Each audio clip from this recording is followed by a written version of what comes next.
નમસ્કાર, agenda at 9 સાથે હું છું હિના। એજન્ડા એટ 9 માં તમામ મહત્વના સમાચાર વિશે વાત કરીશું, પરંતુ અહીંયા સમાચાર રાજકોટમાંથી મળી રહ્યા છે। જે રીતે અન્ય સમાચાર ઉપર નજર કરવામાં આવે તો રાજ્યના તાપમાનને લઈને પણ મહત્વના સમાચાર સામે આવી રહ્યા છે। વિગતો અમે તમને આપી દઈએ કે રાજ્યમાં ગરમીનો પારો ફરી એક વખત ઊંચકાયો હોવાની વિગત અહીંયા મળી રહી છે। 7 શહેરોમાં તાપમાનનો પારો 40 ડિગ્રીને પાર ગયો છે। વલ્લભ વિદ્યાનગર રાજ્યનું સૌથી ગરમ શહેર રહ્યું છે। 41.7 ડિગ્રી તાપમાન વલ્લભ વિદ્યાનગરમાં નોંધાયું છે। અમદાવાદમાં 40.8 ડિગ્રી તાપમાન છે, જ્યારે ગાંધીનગરમાં 40.4 ડિગ્રી પારો રહ્યો છે।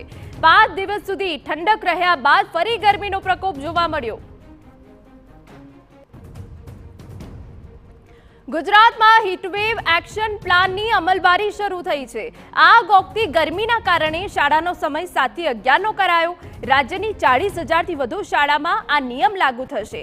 ધોરણ 1 થી 8માં અભ્યાસ કરતા બાળકો માટે આ નિયમ લાગુ કરાયો છે। શાળાનો સમય બદલવામાં આવ્યો છે। હીટવેવથી બચવા અંગે વિદ્યાર્થીઓને માર્ગદર્શન પણ અપાશે। શાળાના શિક્ષકોએ વિદ્યાર્થીઓને હીટવેવની અસરો પણ સમજાવવી પડશે।